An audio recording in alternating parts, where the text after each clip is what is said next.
I think that Starbucks has proved to be a cultural institution more than just a regular coffee chain. I think that they have kind of led the way in terms of different types of trends, in terms of drinks and food and things like that. And I think that being one of the largest chains in the country, they are definitely one of the most influential, especially when it comes to things like new menu items and even politically tinged things like the union.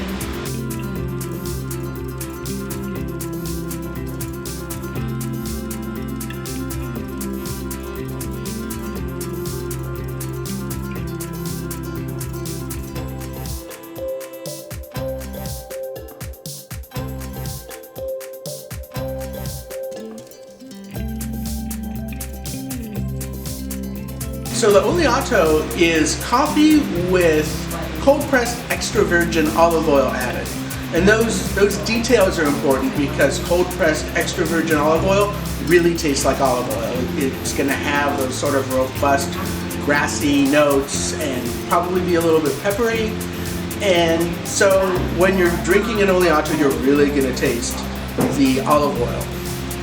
Which is an interesting move on the part of Starbucks, but they've done unexpected things before to great success. I mean, they started out charging about 3 times what everybody else was charging for coffee and proved that was a successful model.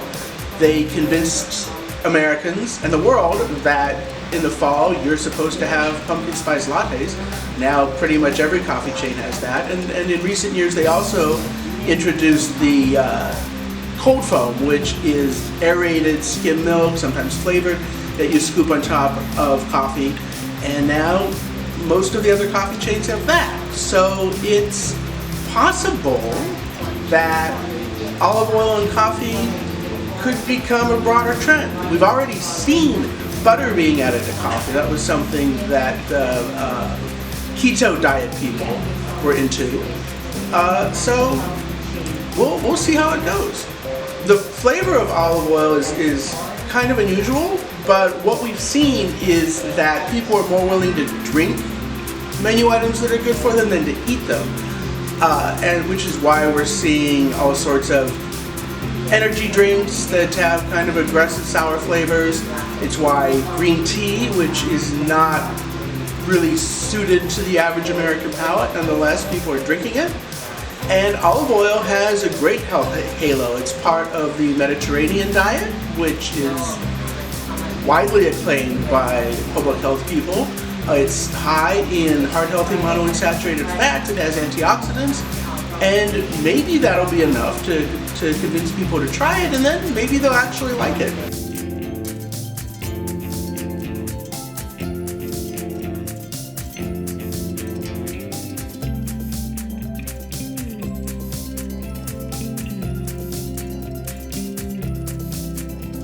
So unfortunately, I do feel like Starbucks has been in the hot seat a lot as of late because Howard Schultz has proven to be definitely anti-union, and they actually just were they were just at a congressional hearing led by Senator Bernie Sanders, and they had to answer questions about the allegedly union busting that they did, according to the union. And they were definitely put in the hot seat for sure. They were definitely I think that their feet were held to the flame a bit.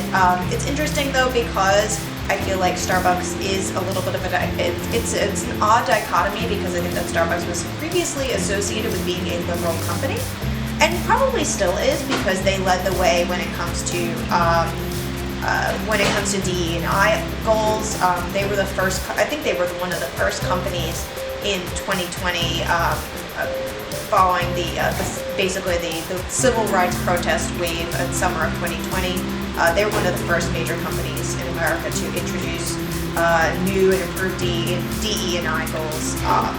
And they've also had previous iterations of trying to improve equity and inclusion that didn't really quite work out so much if anyone remembers Race Together, which was when they encouraged baristas and customers to have conversations about race when they order coffee. You can see why that didn't really go over so well. But just in general, I feel like Howard Schultz and the company he built was associated with being a liberal company, and now it's just kind of in the spotlight for being at the head of this kind of anti-union movement. They've said that they don't approve of unions because they don't want to have a middleman. They want to be the first. They want the company to be the direct relationship with the employees, and so who knows how that's going to play out in the future. If it will just be a slap on the wrist, or if they will have to change their policies based on the various pending court decisions that are happening. But just in general, I do feel like the culture at Starbucks is changing.